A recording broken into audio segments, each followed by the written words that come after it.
সন্দেশখালীতে আমরা দেখেছি সাধারণ মানুষকে সামনে করে দিয়ে দোষীদের বাঁচাবার চেষ্টা হয়েছিল, মহিলাদেরকে ব্যবহার করা হয়েছে।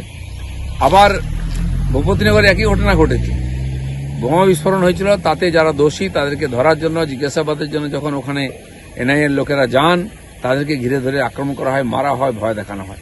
পশ্চিমবাংলার গ্রামে গঞ্জে কেন এরকম ঘটনা ঘটছে? আর একই রকম ভাবে পাবলিককে, মহিলাদেরকে আগিয়ে দেওয়া হচ্ছে কেন দুষ্কৃতিকারীদের বাঁচাবার জন্য?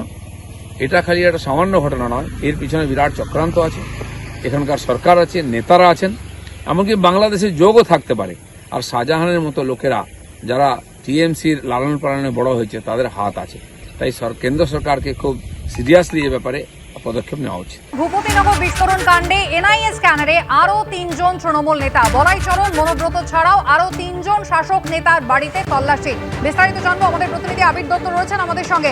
আবির, এনআইএ তদন্তভার গ্রহণ করার পর আমরা জানি একদিনের ব্যবধানে পরপর 2 দিন 8 জন তৃণমূল নেতাকে তারা তাদের দপ্তরে ডেকে পাঠিয়েছিল এবং তারা কিন্তু 8 জনই দুবারই কিন্তু তারা সেই যাওয়া একেবারে অগ্রাহ্য করেছিলেন, তারা হাজিরা দেননি।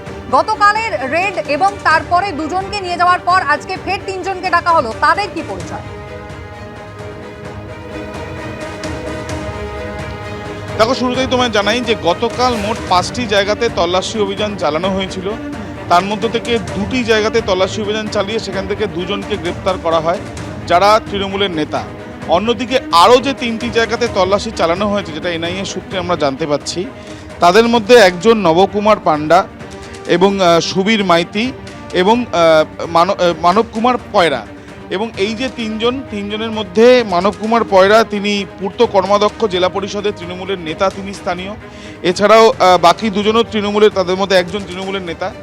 এই যে 3 জন যাদের বাড়িতে তল্লাশি চালানো হয়েছে, সেখান থেকেও মোবাইল থেকে আরম্ভ করে বেশ কিছু ডকুমেন্টস, সেগুলো তারা কিন্তু ইতিমধ্যে উদ্ধার করে নিয়ে এসছেন তদন্তের স্বার্থে।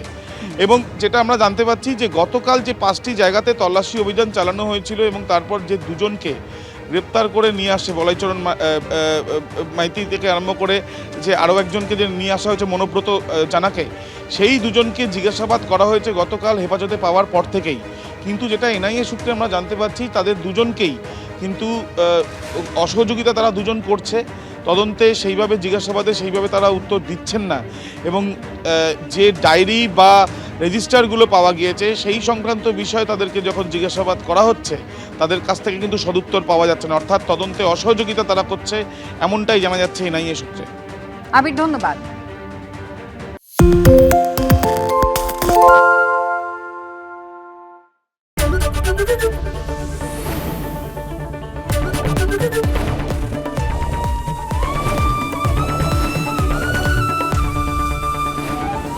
এবিপি আনন্দ, এগিয়ে থাকে, এগিয়ে রাখে।